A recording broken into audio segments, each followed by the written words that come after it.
Since the dawn of civilization, spies of every nation and culture have worked to infiltrate their adversaries and glean the information that will give their side the advantage. The stakes are sky high, the strategies varied and imaginative, and the ultimate sign of success is that no one ever even knew you were there. In each episode, we will explore the moral and ethical gray zones of espionage, where treachery and betrayal go hand in hand with cunning and courage. This is the Spycraft 101 podcast. Welcome to your clandestine classroom. This is episode number 108 of the Spycraft 101 podcast. Today's episode is another solo episode where I share some of my own research with you. This is the story of Jamal Khashoggi, a Saudi journalist and dissident who was murdered in 2018 after being lured into the Saudi consulate in Istanbul, Turkey. But before we get into this discussion, I want to say a big thank you to everyone listening who is also supporting me on Patreon, including James H. and Brian A. Your monthly contributions there help me keep this podcast going week in and week out. As a way of thanking my patrons, I offer a lot of great freebies and promotions, including free and discounted books and products from the Spycraft 101 store. Patrons also get exclusive access to long-form articles of mine that aren't available anywhere else. If you haven't signed up for my Patreon yet, but you want to, just click the link in the show notes on whatever podcast platform you're listening to right now. Jamal Khashoggi was a journalist and editor with a number of different news organizations in the Arab world from the mid-1980s up through the time of his death. He covered the Russian occupation of Afghanistan and even interviewed his fellow Saudi citizen Osama bin Laden on several occasions, years before he became known to the world at large. Jamal was also, for many years, a close confidant of the Saudi royal family, including Crown Prince Mohammed bin Salman. But by 2017, he'd fallen out of favor with the family after he spoke out about a crackdown on journalists within the kingdom. Jamal was a left-wing progressive by the standards of the kingdom and advocated for women's rights and for free speech for all Saudi citizens. He moved to the United States, but wrote numerous opinion pieces critical of Saudi policies and actions, which were published in the Washington Post. In October 2018, he was in Istanbul, Turkey, visiting his fiancée, Hatice Cengiz. She was a 36-year-old PhD candidate he'd met just a few months earlier, but they were already planning to get married. The pair scheduled an appointment at the Saudi consulate there so he could obtain a document certifying his divorce from his first wife in order to clear the way to marry Hatice in Turkey. On his first visit to the consulate the previous week, he'd been told to return a few days later in order to pick up the completed document. Around 1 p.m. on October 2nd, 2018, he approached the front gate of the consulate, accompanied by his fiancée. He left his 2 cell phones outside with her and walked inside alone. He was never seen alive again. Unbeknownst to Jamal, his first visit to the consulate in late September triggered a flurry of activity as the Saudi government quickly put together a plan for his second visit 4 days later. They had been trying to lure him out of the U.S. for quite some time and had finally accomplished it by telling him he could only submit the necessary documents through the consulate in his fiancée's home country of Turkey. On the morning of October 2nd, just a few hours before his second appointment, 2 different jets flew from Riyadh to Istanbul. There were 9 men on the first plane and 6 more on the second. The 15 men were a hand-picked team of operatives, which included 7 members of the Crown Prince's personal security detail, known as the Rapid Intervention Force, and a forensic scientist from the General Intelligence Directorate who specialized in conducting autopsies on corpses. Some of the other men who flew in were affiliated with the Saudi Center for Studies and Media Affairs. The Rapid Intervention Force has also been called by another name, the Tiger Squad. It was formed around 2015 specifically to kidnap and kill Saudi dissidents and other figures who had angered or embarrassed the crown prince. There are believed to be around 50 men in the Tiger Squad, and according to several Saudi expats and dissidents, they have been involved in numerous killings which were reported to be accidental deaths or natural causes rather than assassinations. Besides the operation against Khashoggi, they've been linked to the death of Prince Mansour bin Mokren, who died along with 7 others in a helicopter crash in November 2017. Shortly before his untimely death, the prince had sent a letter to nearly 1,000 other Saudi princes, urging them not to support Mohammed bin Salman's succession to the throne as crown prince. According to one report, the Black Hawk helicopter the prince was traveling in was shot down by a missile fired by Meshal Saad al-Bastani, a pilot and member of the Tiger Squad, who was later directly involved in Khashoggi's death. Prince bin Mokren may have been fleeing the country at the time of his death because just 3 days beforehand, the crown prince began a massive purge of hundreds of government ministers, businessmen, and other princes under the auspices of an anti-corruption campaign. Nearly 400 people were rounded up and detained in the Ritz-Carlton Hotel in Riyadh beginning in early November 2017. Over the next 2 years, most of them reached settlements of one type or another with the Saudi government, and more than 100 billion was recovered for government treasuries, according to official statements. Meanwhile, Crown Prince Mohammed bin Salman, or MBS as he is known in the public media, consolidated complete control over the Saudi security apparatus and continued his campaign against dissidents both inside and outside the kingdom. Besides Prince bin Mokren, a judge named Suleiman Abdul Rahman al-Thunivan was also killed, according to an anonymous source who spoke with the news site MiddleEastEye.net in October 2018, the same month that Jamal was killed. The source reported that al-Thunivan was killed during a scheduled checkup with his doctor, which the Tiger Squad learned about in advance. They took steps to ensure he was injected with a deadly virus during the appointment, so it would appear he died of natural causes. The source for this information may have been Saad al-Jabri, another expat who fled the kingdom in 2017 and went to Canada after he was targeted by MBS. He later filed a lawsuit in court alleging a campaign of assassination and harassment by the crown prince. Al-Jabri also stated in an interview in February 2021 that one of his sons and one of his daughters were forbidden from leaving the kingdom, and he has been unable to contact them since 2020. Their fates are currently unknown. The crown prince's true rise to power began in 2015 and continues to this day. He is the 7th son of King Salman, who assumed the throne in 2015 as well.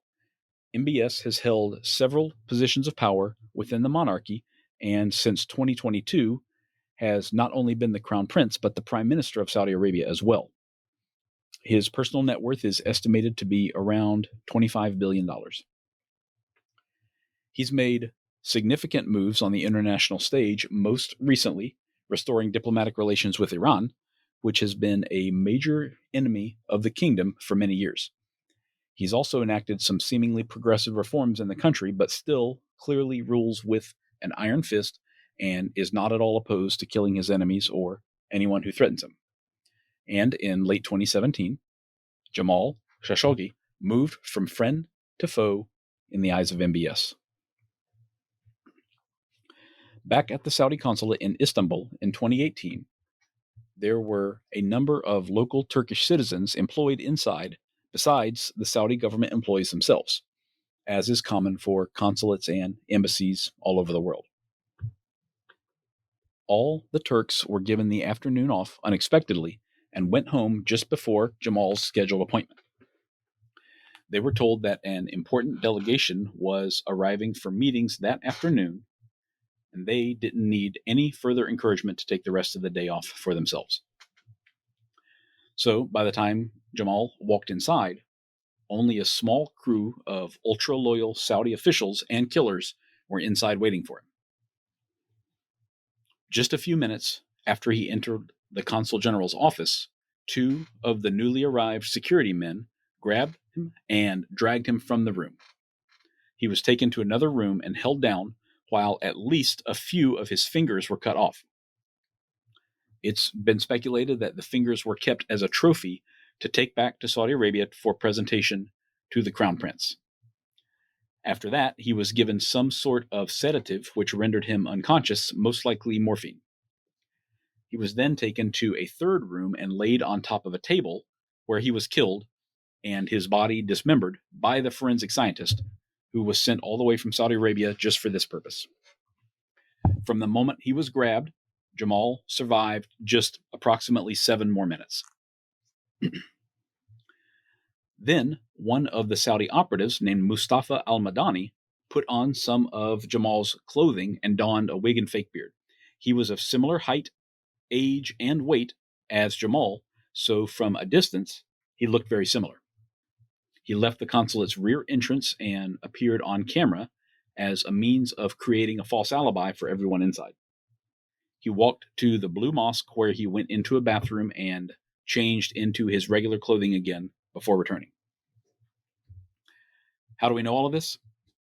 Although the collection method is still not publicly known, Turkish investigators later revealed transcripts from an audio recording of the entire incident during the legal proceedings against the participants.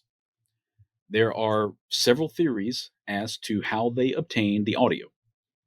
Either the Turkish government had already bugged the consulate long before Khashoggi's first appointment, or perhaps they were surveilling it from outside using specialized equipment. It's also been suggested that they had gained access to one or more of the Saudi participants' phones, and the Saudis themselves had filmed the killing with their own phones as proof of the act.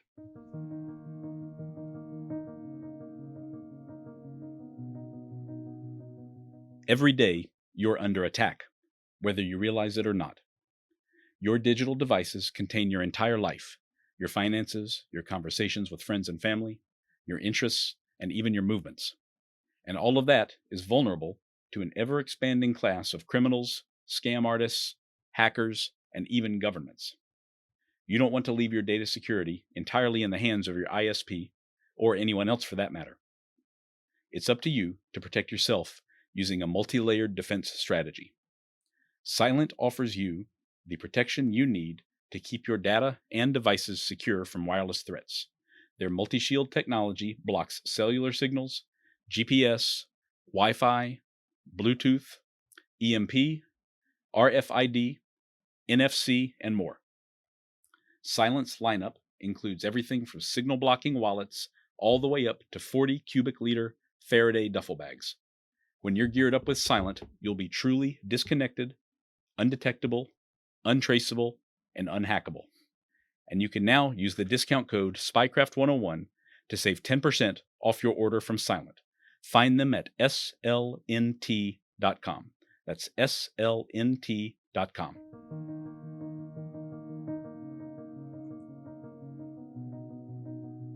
Meanwhile, unaware of what was happening inside, Jamal's fiancée Hatice was waiting outside. She ended up standing outside the consulate for 10 hours that day, and of course, he never came out. She returned the following day, but once again, he never came out, and no one there would tell her anything more about him.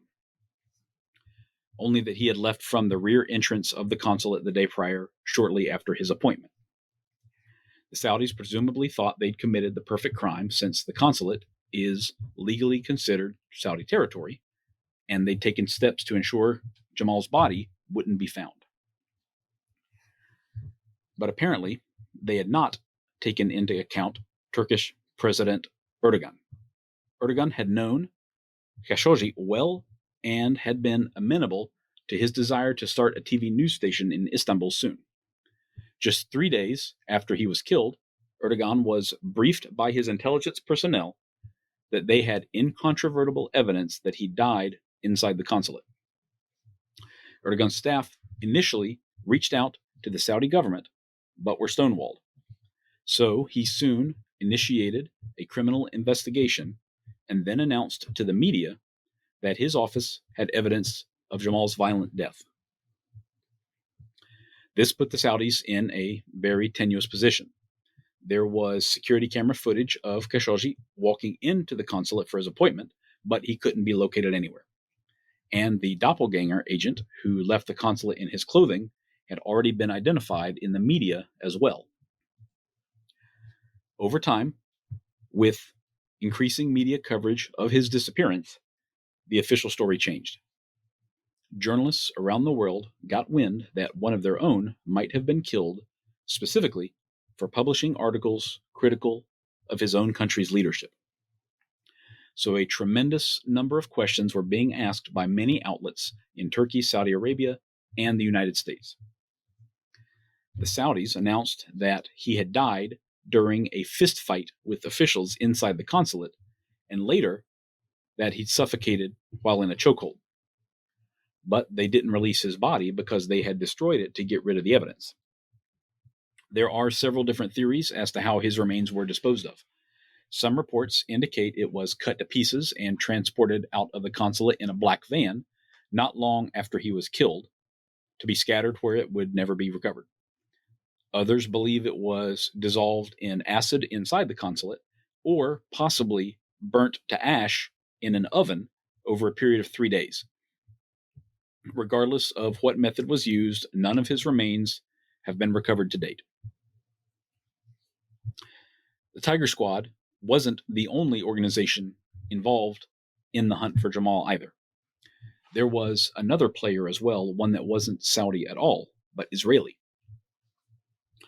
At some point, a few months before his death, the kingdom contracted with an Israeli firm called NSO Group to collect information on Jamal and his associates. They did this by installing some very sophisticated spyware on their phones, which would have provided access to all messages, calls, photos, locations, and everything else we use smartphones for. It could even activate the camera and microphones without the owner's knowledge, essentially live streaming whatever they were saying and doing in the vicinity of their phones. NSO Group was reportedly paid $55 million for their assistance by the Saudi government. NSO has been the subject of many news stories and a great deal of attention in recent years.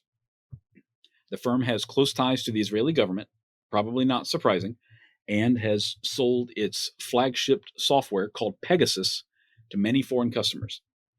In fact, they can only sell to foreign governments with the permission of the Israeli government. Pegasus has been a hugely effective tool for law enforcement and counterterrorism operations, such as when it was used in Mexico's investigation and eventual capture of Joaquin Guzman, also known as El Chapo, arguably the world's most famous narcotics trafficker. But it's mostly been in the news for its use by many different governments to spy on dissidents, journalists, and business people, just like in the case of Jamal Khashoggi. Pegasus is expensive, but is sold as very user-friendly software, practically a point-and-click asset. No one at NSO is involved in the use of Pegasus on the ground in the client countries after it's been sold, or so they say. But once it's under the control of these various governments, it's often used in ways that NSO Group says it was never intended or sold for. For example, in Mexico, shortly after the capture of El Chapo, Citizen Lab, a research unit based out of the University of Toronto in Canada, found the Pegasus software on the phones of several people working in the healthcare field, all of whom had spoken out about taxing soda sales more heavily in order to combat childhood obesity. The Citizen Lab researchers suspect that someone in the Mexican government with control over Pegasus owed a favor to someone else in the soda industry and offered to help them dig up some dirt on their biggest detractors. The software was also installed on the phones of investigators looking into the very famous disappearance of 43 students from the Ayotzinapa Teachers College in Mexico in 2014. The students are all now believed to be dead, although the remains of only a few have been found. Their deaths are still shrouded in mystery, but they were likely killed by corrupt police or military members at the behest of the cartels, which is probably not surprising to anyone. Well, after Jamal's death, the Citizen Lab group examined phones belonging to his wife, Hanan Khashoggi, his fiancée Hatice, and a close associate and fellow dissident named Omar Abdulaziz. Citizen Lab published a report showing the evidence they'd found that Pegasus may have been secretly installed on his wife's phone, although they couldn't be certain. But they definitely found it had been installed on his friend Omar's phone, probably in late 2017, and on his fiancée's phone approximately 4 days after his death. The kingdom had clearly been keeping close tabs on him, waiting for when the time was right and a solution to their problem presented itself. I hope to do an entire episode on Pegasus and NSO Group in the future, but that will depend on me getting the right guest to agree to an interview. So stay tuned after this episode for more on that subject, hopefully soon. Well, once the Turkish government began investigating the crime and making public statements about their findings, the Saudi government eventually decided to declare that a number of rogue officials within their ranks had taken it upon themselves to kill Jamal. The Turkish government was also caught in a difficult diplomatic position. There was a strong desire to maintain good relations with Saudi Arabia, but they couldn't allow a blatant and high-profile murder in Istanbul like this to go unanswered.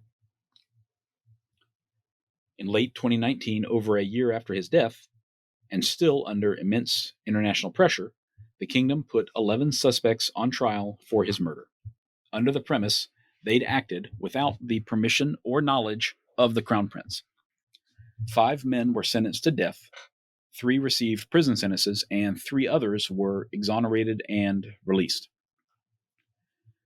Of the 5 who received death sentences, not long afterwards, those sentences were commuted after Jamal's son announced publicly that the family had pardoned his killers. This is a Saudi custom, which means that the families of the convicted men owed so-called blood money settlements to the family of the victim. It appears as though Jamal's family have received millions of dollars since then as recompense. However, his fiancée Hatice did not agree with the pardon and protested that she herself had not and would not pardon anyone involved. The Turkish government eventually indicted 20 men for Jamal's death, long after they had fled the country. Saudi Arabia refused to extradite any of the suspects back to Turkey to stand trial, so in July 2020, their trials began in absentia and continued through April 2022. At that point, the trials were officially transferred by Turkish prosecutors to Saudi Arabia, even though some of the accused had already been tried there and acquitted. That move was met with significant criticism in the media, but by now, more than 3.5 years had passed since Jamal's death, and Turkey was looking to repair its relations with the kingdom. There was other fallout from the case as well. Believe it or not, the pilot, Meshal Saad al-Bastani, who allegedly shot down Prince bin Mokonin's helicopter in November 2017, and then participated in the killing of Jamal in October 2018, he died just 10 days after Jamal was killed. Al-Bastani was reported to have died in a car accident in Riyadh, but an anonymous source later told Middle East Eye, which is the publication that Khashoggi wrote for, that Al-Bastani was poisoned to close the circle on his involvement in the Tiger Squad killings. It is entirely possible that he died in a regular car accident. Those happen every day, and he appears to have proven himself to be an effective operative carrying out the Crown Prince's wishes, if the stories about him are true. But a coincidence of this magnitude definitely leads to a lot of questions. The U.S. government has also long had very close economic ties and diplomatic relations with Saudi Arabia, despite many problems along the way. So the U.S. government was also caught in the middle, considering that Khashoggi was living in the United States and writing for the Washington Post at the time of his death. so there was relatively little concrete action on the part of the U.S. in the whole affair. However, in February 2021, the Office of the Director of National Intelligence publicly released a declassified report titled Assessing the Saudi Government's Role in the Killing of Jamal Khashoggi. The report summarized an assessment that the Crown Prince approved the operation because he had, quote, absolute control of the kingdom's security and intelligence organizations, making it highly unlikely that Saudi officials would have carried out an operation of this nature without the Crown Prince's authorization, unquote. Khashoggi's murder is going to continue to be a sore spot between all three countries involved for many years to come. But it highlights the very dangerous position that any dissident can find themselves in when they are in the crosshairs of their home country's government. If you're interested in more of Spycraft 101, look for my page on Instagram at Spycraft 101. You can also find more great articles on my website, spycraft101.com. Thank you all for listening, and I hope you'll stick around because there's lots more to come. Disclaimer. This podcast is for entertainment purposes only. The stories and statements expressed herein are experiences and opinions. They may not reflect the views of the host or the production studio. It's okay if you disagree with our content. No piece of media is right for everyone. If you love Spycraft 101, please check us out online, on Instagram, on YouTube, and especially on Patreon. Thank you for listening.